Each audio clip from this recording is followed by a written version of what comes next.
Hi, it's time for another verb of the day. Today's verb is teethe.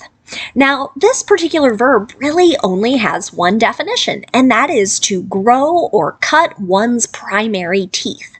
So generally, we use this with babies and toddlers, and we're talking about the process of them growing their first set of teeth. Many times people will call this their baby teeth.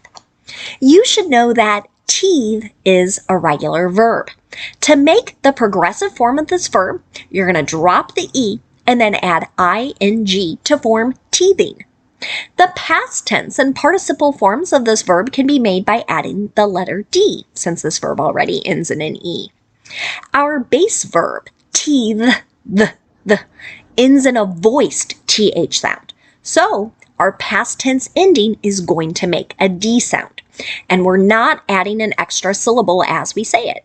So it should sound like this: teethed, teethed. Okay. Now, you'll be happy to know no additional phrasal verbs for us to study today. So instead, we can focus on practicing our verb of the day in a couple different verb tenses. Today, we're going to talk about the present progressive, also known as the present continuous, and the present perfect progressive, or the present perfect continuous. We'll start with the present progressive. We use this verb tense to talk about an action that is happening now. We also use it to describe something that is in progress during a time period that hasn't finished yet. To make the present progressive, and the reason I like calling it the present progressive are the two P's in the name help me remember I need two parts. So I'm going to use the present form of be, so that's am, is, or are, and then I'm going to use the ing form of the verb. You can see that in my affirmative example. The baby is teething now, so he's pretty fussy. And this is something that happens with a lot of kids. It can be kind of painful as one's teeth grow in, and right, it can make them a little cry, a little upset, maybe a little difficult to calm. Now, if I want to make a negative present progressive sentence, what I'm going to do is use a present form of be, then I'll use not, and then the ing form of the verb. Here's another example. The twins aren't teething. Right? So maybe someone is checking in on kind of the developmental progress of a set of two babies born at the same time, twins. And here in this sentence, they are not growing teeth at this point. Another thing we can do is ask a yes or no question in the present progressive. We can do this by starting with our present form of be, whichever form matches our subject, and that subject comes next. Then we have the ing form of the verb. Here's another example. Is your child teething now? You might hear one parent ask another parent, kind of comparing, again, sort of milestones as a baby and eventually toddler start to grow and mature. Now, let's take a moment to look at the present perfect progressive. We use this verb tense to talk about an action that started in the past and continues on into the present. And many times we're using this verb tense to really focus on how long an action has been occurring. And this process of growing one's teeth, it isn't over in a week or a few days. It can take months or even, I think in some cases, a year or two for all of a child's teeth to grow in place. I like calling this verb tense the present perfect progressive because it helps me remember I need three parts to make this verb tense, just like there are three P's in the name of the verb tense. So to make present perfect progressive, I'm going to start with a present form of have, which is have or has. Then I use the participle been, B-E-E-N. Then I use the ing form of the verb. Here's an example. The baby has been teething for the last 3 months. So that's when it started. It's continuing on now into the present. Okay.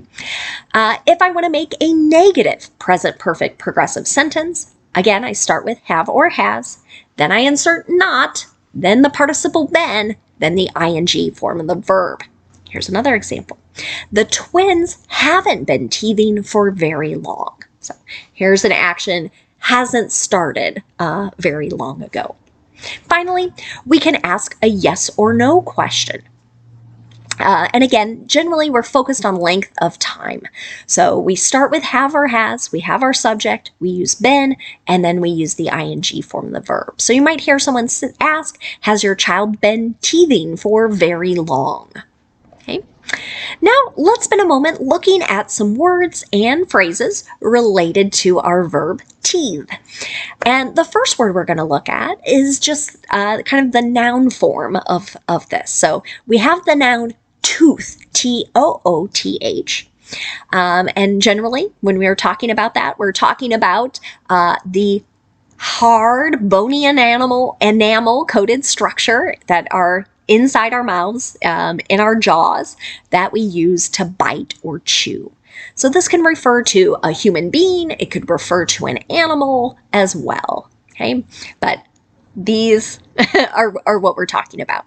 And tooth, as a noun, has an irregular plural. It's teeth, T-E-E-T-H. Both the singular and plural form, the TH on the end of that is going to be unvoiced. So it's just going to be a th instead of a th, like in the verb. Okay, so you might hear somebody say, oh, she chipped a tooth, right? So part of that enamel has broken off. A second way you might hear the noun tooth used is to talk about things that project or stick out of a tool or maybe another instrument. And I've got a picture to help us understand that. So I have a picture down in the bottom right-hand corner of my screen of combs. And my example sentence here says, several of the comb's teeth have broken. So I hope you can see in this picture, even though it's very small, kind of all these little things sticking out, right? We would call those teeth. And you'll hear that used in other types of tools and equipment as well. A third way we can use the noun tooth is to refer to force or effectiveness that is sort of associated with a body. So it could be kind of a governing body. It could be a law. An example of this might be, do these new regulations have any teeth? So sometimes you'll hear teeth used in connection to rules, laws, regulations. And really what people are asking about is kind of, will there be any enforcement? Is there something that's going to make people follow these rules, right? We can make rules, but sometimes if there are no consequences, people decide not to follow them. And so that's what teeth means here. Is there something that's going to force or make this rule more effective? Another related word that I want to talk about is the noun toothache. Okay. Now, when we use this noun, we could be referring to pain in one single tooth, or we could be talking about pain in many teeth. And this is what some of my students in the past have found very confusing. Why don't we say toothache? But we don't. So whether it's one or multiple, you're always going to go back to that singular and say toothache. So perhaps you might call a dentist and say, I've had a bad toothache for a week, right? So, and again, then they might ask more follow-up questions. Is it a certain tooth? Is it many teeth? Trying to understand sort of where in the mouth you're experiencing pain. Another phrase you might hear are teething problems or teething troubles. And it's, if you're talking to a new parent, of course, they're talking about the challenges their children are facing as they grow their teeth.